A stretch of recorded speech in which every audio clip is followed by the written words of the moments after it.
Os mis Callum Frishoff agus an a Lewis a hami agus hami clwch gitar agus skrif or an gaelig an Colin Cúl ar ballo.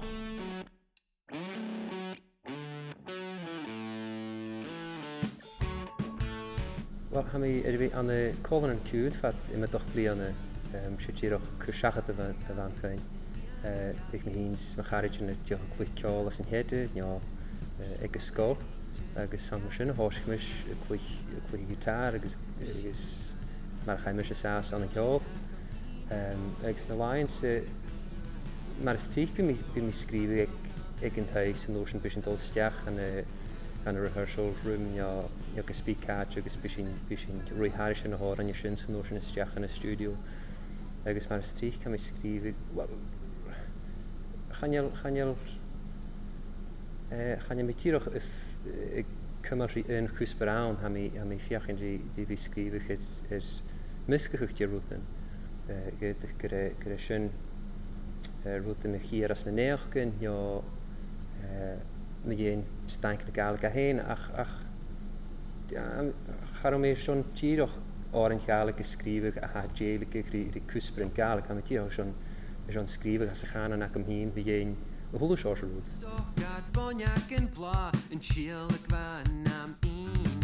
Wel, ma'n hwrt mi hannu ydw i an yn Colin Cúl, fat ima doch blian agus fiws ciolf gael, ac sy'n fein sy'n as y fwnsgol agus chorder ein glan. Agus la sy'n ha ciolf ydw i na ffarsti ma fehe sy'n blian eich sy'n unie. A chad y hos mi skrifig as a gael agus doch blian yn o gair as. Agus gydiaraf sma hedge nach romi mochal cwtymach sa ha gaelig go began blianach yn yr as.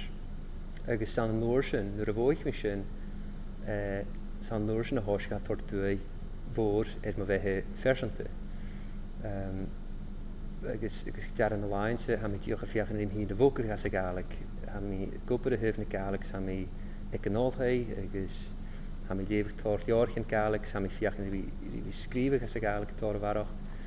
Agus la sy'n han ciolden is diolch na ffarstie. Parst gyma cwtymach ach hath diolch na ffarstie. Agus le nes mwy ham i geunsach sant nes mwy ham i geri fi geunsach sgeri fi ysgrifig sgeri fi liesach ma fiach yn chwr yn ceil as a gaelig.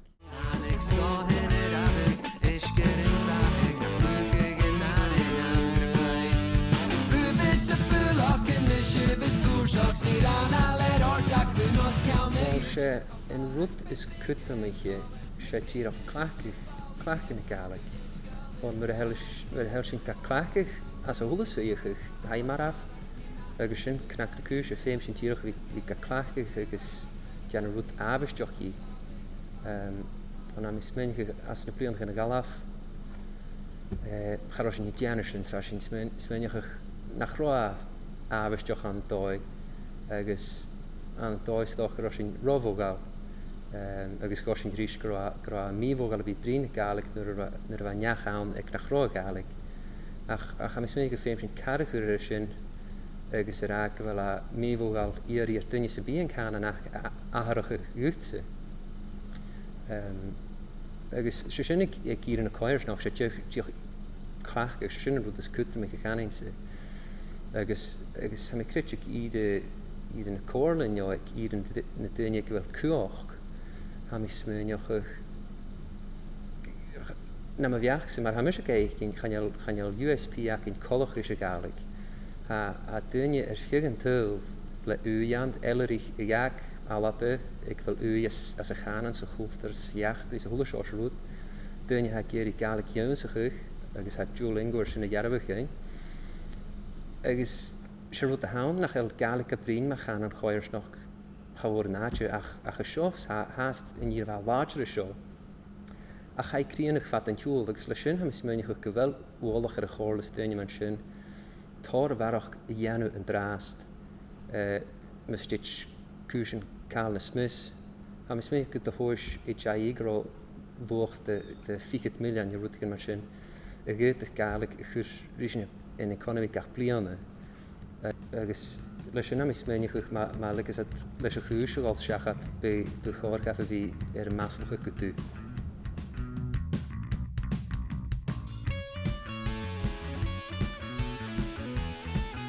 maar van mij graag eigenlijk maak kut genie.